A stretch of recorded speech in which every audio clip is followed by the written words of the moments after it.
সাবেক আইজিপি বেনজির আহমেদের সংযুক্ত আরব আমিরাতে গ্রেপ্তারের বিষয়ে জানতে আমাদের সাথে যুক্ত হচ্ছেন ঢাকা বিশ্ববিদ্যালয়ের ক্রিমিনোলজি বিভাগের চেয়ারম্যান রেজাউল করিম।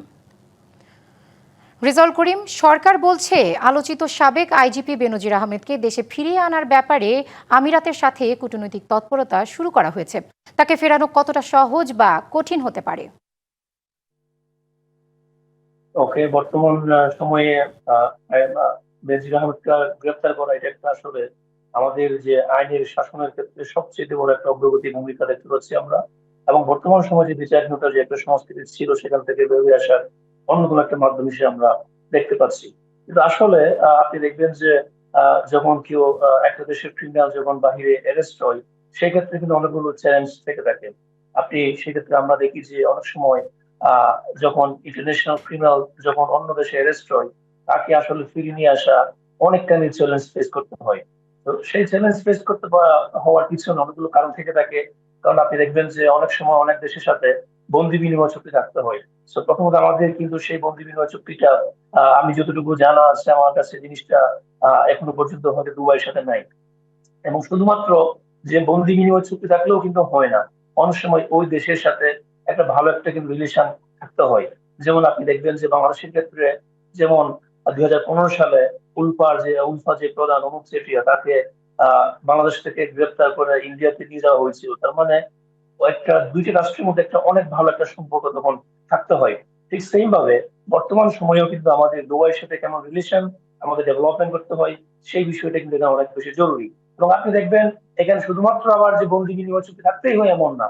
অনেক সময় আন্তর্জাতিক যে কনভেনশন থাকে সেই কনভেনশন অনুসারে কেস টু কেস উপর ভিত্তি করে একটা কূটনৈতিক যদি একটা ভালো একটা যদি সমাধান নিয়ে আসা যায়, কূটনৈতিক রিলেশন যদি একটা এখানে এনশিওর করা যায় সেক্ষেত্রে কিন্তু অনেকখানি ইজি হয়ে যায়।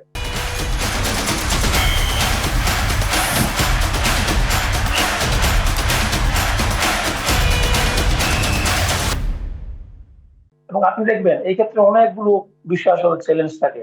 যেমন সেটা ডুয়াল ক্রিমিনালিটি কিনা, সেটা ওই দেশের সাথে আমাদের দেশের কতখানি অপরাধের তারতম্যতা আছে সেটা আমাদেরকে দেখতে হবে। এবং অনেক সময় দেখা যায় যে এইসব ক্রিয়ার ক্ষেত্রে সবচেয়ে বড় যে চ্যালেঞ্জ সেক্ষেত্রে বিষয়টা রাজনৈতিক বা এটা সামরিক কিনা সেটা কিন্তু ইন্টারন্যাশনাল যেসব কান্ট্রিজ থাকে তারা কিন্তু এগুলো অ্যানালাইজ করে বা অ্যাসেস করে। তো যদি তাদের কাছে মনে হয় এটা কোনো কারণে রাজনৈতিক বা এটা কোনো কারণে সামরিক, তখন সেই ক্ষেত্রে কিন্তু জিনিসগুলো অনেক বেশি ডিলে থেকে যায়। সেই জন্যই যখন এইসব বিষয়ে আমাদের আসলে কাজ করতে হবে সামনে, তখন এই প্রত্যেকটা চ্যালেঞ্জ গুলো মাথায় নিয়ে কিন্তু আমাদের সামনে এগিয়ে যেতে হবে। এবং আপনি আরো দেখবেন ওই কোড অনুসারে তার বিচার কেমন হচ্ছে, সেখানে তাদের যে হাইকোর্ট থাকবে ওখানে তাদের বিচার কেমন হবে, সেখানে রায় কেমন হবে, তাদের যে বিচার মন্ত্রী সেটা কতখানি এটা অ্যাকসেপ্ট করে, প্রত্যেকটা জিনিস কিন্তু এখানে অ্যাড্রেস করতে হবে। এবং সেগুলো নলেজ নিয়েই কিন্তু কাজ করতে হবে।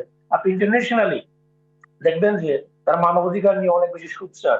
আপনি দেখবেন আমাদের দেশে ক্যাপিটাল পানিশমেন্ট বা মৃত্যুদণ্ড যত ইজিলি আমরা এখানে এগুলো উচ্চারণ করি, যত খুব সহজে আমরা এগুলো ব্যাখ্যা করি, কিন্তু ইন্টারন্যাশনাল পার্সপেক্টিভে এগুলো কিন্তু অনেক সময় এই মৃত্যুদণ্ড গুলোকে কিন্তু তারা অনেক সময় অ্যালাউ করে না।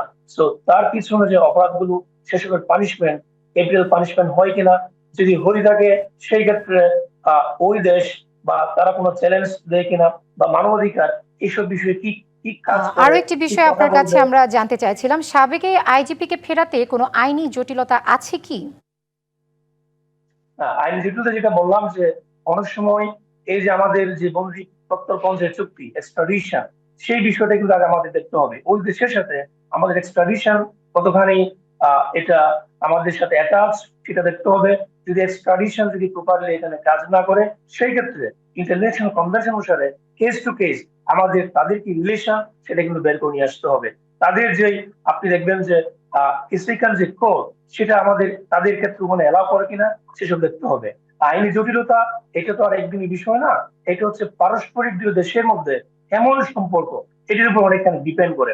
শুধুমাত্র আমরা যেটা বললাম এক্সট্রাডিশন থাকলেই কিন্তু হয় না, অনেক সময় আবার এক্সট্রাডিশন জিনিসটা থাকতে হয়। এক্সট্রাডিশন প্লাস হচ্ছে ওই দেশের সাথে কি কূটনৈতিক সম্পর্ক আমরা স্থাপন করতে যাব, এগুলো হচ্ছে অনেক বেশি মুখ্য বিষয় এখানে। এখানে আইনি জটিলতা আছে কি নাই, তার পাশাপাশি আমাদের international relations with the UAE সেটা কেমন হবে, এটা অনেকখানি এখানে ইম্পর্টেন্ট বিষয়। ধন্যবাদ রেজাউল করিম আপনাকে আমাদের সাথে যুক্ত হওয়ার জন্য।